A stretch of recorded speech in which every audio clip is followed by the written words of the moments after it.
Hello, everyone. Welcome back. This episode is looks like the official ruling. Finally had time to actually look it over and read all this stuff. Um, Anyways, I'll try to point out some things here. Not really for the miners, but miners would basically they're pulling they're putting the mining operation and a user, which is an investor, all into kind of one group. Okay, so there's no difference when you see the ruling here.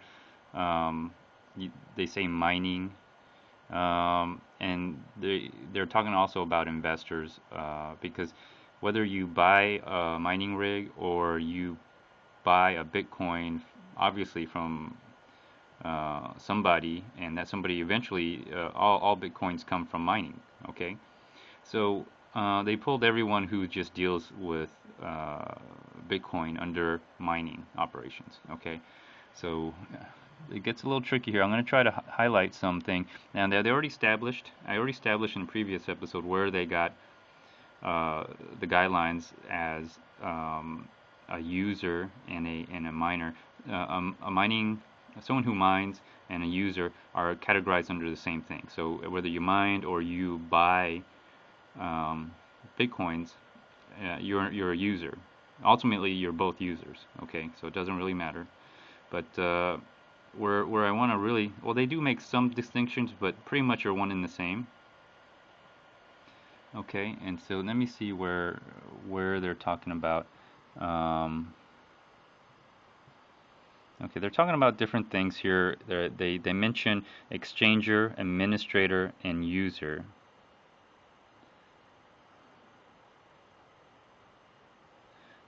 And they got different definitions. And basically, some of this is very interesting the way they worded. So whether you're an individual or a corporation, you're still a user. It doesn't matter what you are. You could be a limited liability corporation, whatever, individual, a guy off the street, or a woman off the street, who doesn't matter. That they're saying that doesn't matter. What matters is what you're doing it. Let me see how they word it. How you're doing it, what you're doing it for. Okay, well, here you go. So here's their definition of someone who is a miner, or their definition of mining. How a user, and remember, user can be interchanged with a miner, so it's just anybody who has bitcoins for the most part. How a miner obtains a virtual currency may not be described using any number of other terms. So it may be described using any number of terms, such as earning.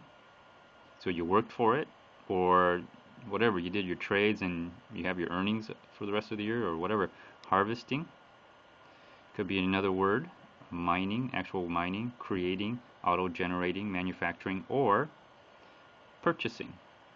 So as a trade, someone who trades and invests and everything, earnings and purchasing are probably going to be the two words that we're going to really focus on right there.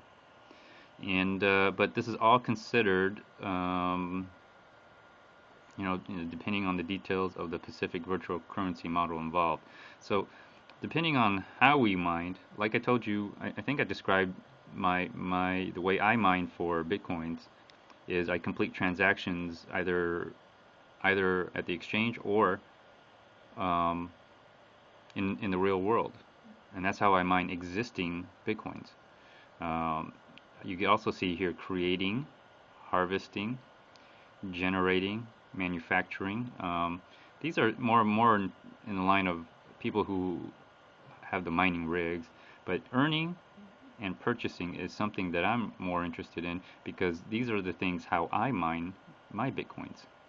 And as I told you before, I mine my bitcoins by completing transactions. So basically, I use a legal tender, which is here in America, as a tool for mining, purchasing, earning, mining bitcoins. So, and this is really important because it really gives the investor, it pulls in the investor as a miner. Okay, so this is kind of really key. And then as you scroll down here, I mean, it talks about a lot of things. I'm just trying to highlight um, some things here. Most of what's highlighted here is also highlighted for the software providers, but it talks about this as well. But anyways, um, in this in here, this specific paragraph, I guess whoever brought this to FinCEN and everything, um, also try to well, you read it from time to time, as your letter has indicated. It may be necessary for a user, which also includes miner, okay? A user, investor, anybody who has bitcoins is automatically becomes a user to convert. And here's where I say investor, okay?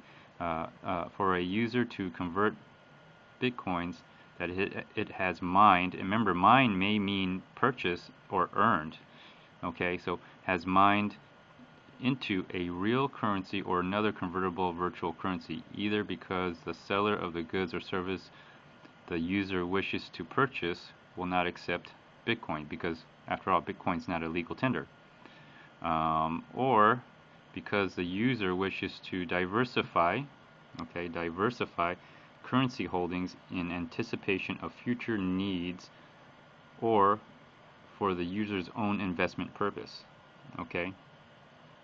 So basically, you're converting your Bitcoin into legal tender currency for the purposes of, I guess, investing.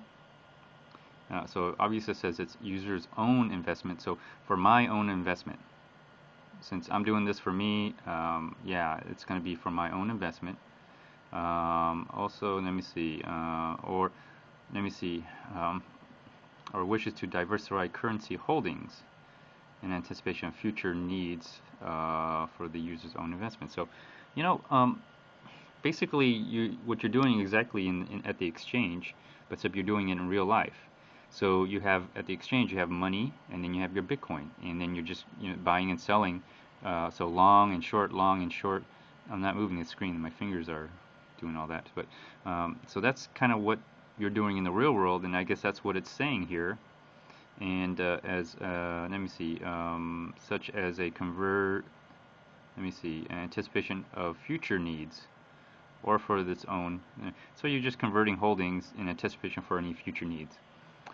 That's open to, anything. A future need for maybe buying into a lower position or buying in a higher position. I mean, so you can come up with anything. I mean, it's pretty open right there, in my opinion.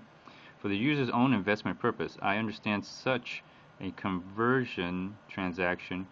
The user is not acting as an exchanger, not notwithstanding the facts that the user is accepting the real currency or another convertible virtual currency and transmitting Bitcoin, so long as the user is undertaking the transaction solely for the user's own purpose and not a business service performed for the benefit of another. So I can't make my business, okay, doing this transaction for somebody else. I can't do this and then hand the money to my friend or hand the money to somebody else. It has to be for my purpose, your own personal purpose, whatever you want. And um, if you know anything about Bitcoin, what it is and how it works, you wouldn't have to do this for another person. Just tell them to buy a Bitcoin from you, and they can start doing it themselves. But but what I'm saying is this basically just if you're doing it for yourself, you're not a money launderer, you're not a money transmitter, you're not a money business service provider or whatever. You are a user and an investor. So if you bought or mined, I should say if you mined, but basically if you bought or if you earned it through trading, if you got your bitcoins through that way, you earned it, you traded it, and you gained some bitcoins that way. I mean, you're not a money transmitter or an exchanger if you ever cash out, because basically you are now trying to, I don't know, maybe you're, like I said, you can, I mean, you could be a business doing this, and your business is an investment. It has operating cost, but it also, requires you to make reinvestments into yourself. So I'm going to stretch something out here. Well, let me first finish this real quick. I'm going to stretch something out later on, but okay. So therefore, as you're not a money transmitter, so there it is in clear text to their clarification, I guess, or ruling. So if you own bitcoins, you can exchange it for money, and you're not a money exchanger. You're not a money transmitter. You can actually hold on to that money for any future needs, holdings. So you wishes to diversify currency holdings in anticipation of future needs. All right, it actually even says that right there. Of course, how are you going to tax this? Basically, how I think people are doing something like this now with other financial instruments is basically they're self-reporting. And if they're smart, they would just do it because, I'll give you a little clue. My accountant, which probably thinks and acts and does everything the IRS does, he doesn't really like look at all of my receipts, and he doesn't look at all of my transactions. What he does is, all right, this is going to be really simple. All right, so there's no point in trying to, if anybody's out there trying to avoid, I don't mind if you avoid taxes.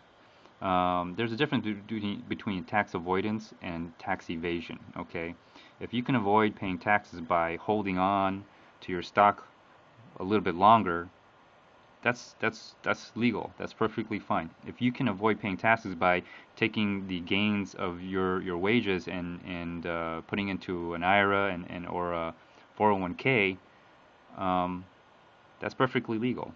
What's not illegal is trying to make, you have gains, genuine gains, and then you're trying to avoid or evade. You're trying to completely evade paying taxes. Like you're not reinvesting it, you're not doing it. You're actually pocketing it and trying to use it, and basically you've evaded tax.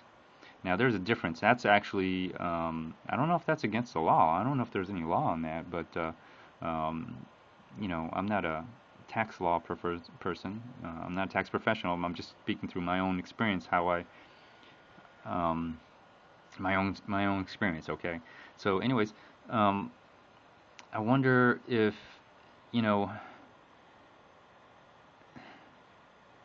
I wonder if you can, take advantage of this. I mean, because there's nothing wrong with me, let's say, having cash at in a bank, and whether I use it or not, I mean, it's there for me to. I'm not realizing it. I can say I'm not realizing and make an honest claim to it, and I'm just holding it in anticipation of future needs. It just says it right there. Of course, or for the owner's own investment purpose. So, I mean, this is huge. This really clarifies a lot of things. Of course, they probably want you to use the banking system though. But anyways, let me see here. Oh yeah, this kind of brought a little side note as well. It does mention an individual. I'm not sure where it says that. It does mention individual or there it is. Let me see. Incurred in the ordinary course of business or in case of a corporate user. Okay, so it does mention that either an individual or Bitcoin is an individual. Okay, this is the case whether the user mining and using the Bitcoin is so it's saying you're not a money transmitter, okay, because you are an individual or even a corporation, but it's whether the user is purchasing goods or service for the user's own payment debt. So it doesn't matter if you're an individual corporation, anything like that. What matters is how you use your Bitcoins. If you're using your Bitcoins to invest, I mean, even to some point, diversify currency holdings in the anticipation of future needs. So basically, you can cash out All right, and you can hold on to that money for anticipation of future needs. All right, it it just says right there. That's, I don't know if there's, if that's the legal term, means the has a different meaning of a legal term, but that's what it says. Anyways, and my question was, if a corporation is a person, can a person by themselves be a corporation? I mean, a corporation has the same legal rights as a person. So if I am a person, do I have those same legal rights as a corporation does? Can I expand globally as a person? Can I can I move billions and billions of dollars around as a person? Because remember, a corporation is a person, so is a person a corporation? That's an interesting question. When I found out that a corporation could, under the eyes of the law, have the same rights as a person, because a corporation is a person, that just kind of blew me away. So I have to ask myself, if you're a person, does that automatically give you the right as a corporation does? I mean, can you do the same things as a corporation does? Well, with Bitcoin, apparently you can. You can do everything that they do. Hold on here. Sorry about that. Got some kids coming home. So there's this ruling, and then they give you some other stuff about this, but I just want to specifically show this in particular. So if you're worried about going to your bank and pulling money out and giving it to someone, you can, because look what it says here. It says, because the user wishes to diversify currency holdings in anticipation of future needs. Now, it just may mean that you are selling out of your Bitcoin in real life, and in the real world. What do? You're selling out. You're basically selling your Bitcoins to someone else for what? Hopefully real money. If not real money, I mean, you can, whatever, a car, a boat, a property, but it'd be like some other investment for the most part. Of course, if you can negotiate someone to take Bitcoins for that, I mean, that's a whole nother matter. But most of the time, you'll have to cash out somehow, either through the exchanges, for whatever. There's some you have to cash out, and under this ruling, I mean, if you just set yourself as an investment for your own purpose, you can do whatever. You can take that Bitcoin. You probably have to cash out at the exchange if it's that much money, but you can prepay. You can pay in full if you have that many Bitcoins. Legal tender money, cashing out. So you can do that and then send it wherever or do whatever with it. Buy a house, and maybe at a future time. All right, future needs, anticipation of diversify currency holdings. I know it says because the user wishes to diversify currency holdings, which I guess from Bitcoin to U.S. dollars. But what I'm saying is you could take it out and use it for something else, another investment, another house, a business. I mean, I don't know. That's just my thought. So let's go on to the other one. Oh. Okay, hold on here. I have to come back. Oh, can you take it over? All right. So in this one, it talks about application of Simmons regulations to virtual currency software development in certain investment activity. So basically, this one's an easy one. People who make software aren't money transmitters, or they're not money service business. They're not in the money service business. Okay, they just make software, and the people who invest in the software or whatever, they're not either or either. They're not an exchanger. Hold on. No, sorry about that. I had to take care of that a little bit. And so, let me see here if I can get that focus. There we go. So basically, that's about it for them. And then they reiterate about who the investors are, miners and stuff like that. Just pretty much the same thing as the first one.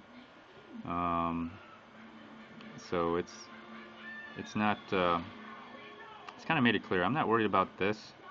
I was definitely more worried about uh, this right here in particular, because then that frees up a lot of people um, to go ahead without fear of persecution, uh, fear of um, you know, if you trade bitcoins, or if you use bitcoins, is your bank gonna close your account?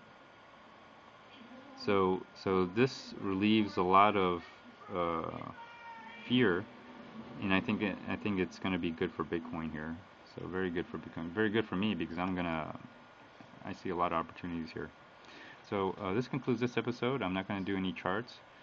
So I've actually read the letter, and I'm very pleased with this ruling here.